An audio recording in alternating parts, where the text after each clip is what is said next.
கர்மா ஒரு பூமராங் அப்படின்னு நம்ம வாழ்க்கையில் ஏதாவது ஒரு இன்சிடென்ட் நடக்கும்போது கண்டிப்பாக நம்ம சொல்லியிருப்போம். அந்த மாதிரியான ஒரு பதிவு தான் இந்திய கிரிக்கெட் வீரரான முகேஷ் தன்னோட சமூக வலைதள பக்கத்தில் பதிவிட்டிருக்காரு. யாருக்காக இந்த பதிவு அப்படிங்கிறதான் இப்போ ஒரு கேள்வியாக மாறி இருக்கு. அதற்கான விடையை நம்மளும் கொஞ்சம் தேடி பார்க்கலாம். முகேஷ் குமாரை பொறுத்த வரைக்கும் இப்போ நடக்க போகிற இங்கிலாந்துக்கு எதிரான கிரிக்கெட் தொடரில் அவருக்கு இந்திய அணியில் வாய்ப்பு கிடைக்கும் அப்படின்னு எதிர்பார்க்கப்பட்டது.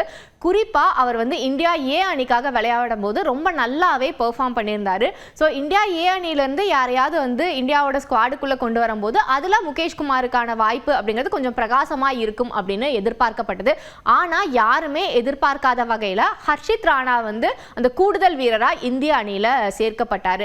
இந்த சமயத்தில் தான் முகேஷ் குமார் இப்படி ஒரு பதிவை எழுதியிருக்காரு. அதாவது கர்மா உங்கள் எல்லாரையுமே நேரம் பார்த்துக்கிட்டே இருக்கு, நீங்கள் செய்யறது எல்லாத்தையும் அது கவனிச்சிட்டு இருக்கு, கண்டிப்பாக அது உங்களை சும்மா விடாது, உங்களுக்கு கண்டிப்பாக திருப்பி செய்யும். அந்த மாதிரி ஒரு பதிவை தான் அவர் போட்டிருக்காரு. ஸோ இந்த பதிவு அப்படிங்கிறது ஒரு பக்கம் ஹர்ஷித் ராணாவுக்கான பதிவு அப்படின்னு சொல்லப்படுது.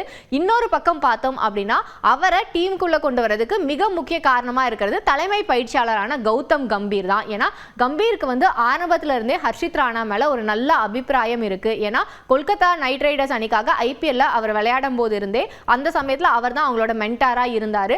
அவர் தான் ஹர்ஷித் ராணாவை இந்திய அணிக்கும் பரிந்துரை செஞ்சார் அப்படின்னு நிறைய தடவை பேசப்பட்டிருக்கு. அப்படிதான் ஆஸ்திரேலியாவுக்கு எதிரான தொடர்லையும் அவருக்கு வாய்ப்பு வழங்கப்பட்டு இந்திய அணிக்கு டெபியூவும் ஆயிருந்தார். அந்த தொடரை பொறுத்த வரைக்கும் ஒரே ஒரு போட்டியில் மட்டும்தான் 4 விக்கெட்டுகளை ஹர்ஷித் ராணா கைப்பற்றி இருந்தார். மற்ற போட்டிகளில் அவருக்கு வாய்ப்பு வழங்கப்பட்டாலும் அதை பெரிய அளவில் அவர் பயன்படுத்தலை அப்படிங்கிற மாதிரியான விமர்சனங்கள்லாம் இருந்தது. அதனால தான் இங்கிலாந்துக்கு எதிரான தொடர் அப்படின்னு வரும்போது கூட ஃபர்ஸ்ட் மெயின் ஸ்குவாட் அனௌன்ஸ் பண்ணும்போது அவரோட பெயர் இடம்பெறல. இருந்தாலும் இங்கிலாந்துல இப்போ அவர் இந்தியா ஏக்காகலாம் விளையாடி இருக்காரு.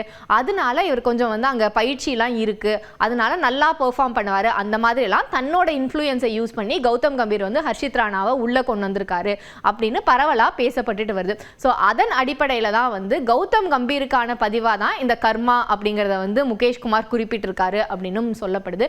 எது எப்படி இருந்தாலுமே முகேஷ் குமார் மற்றும் அன்ஷுல் கம்போஜ் இவங்க 2 பேருமே இந்தியா ஏக்காக விளையாடும் போது ரொம்பவே நல்லா பெர்ஃபார்ம் பண்ணாங்க.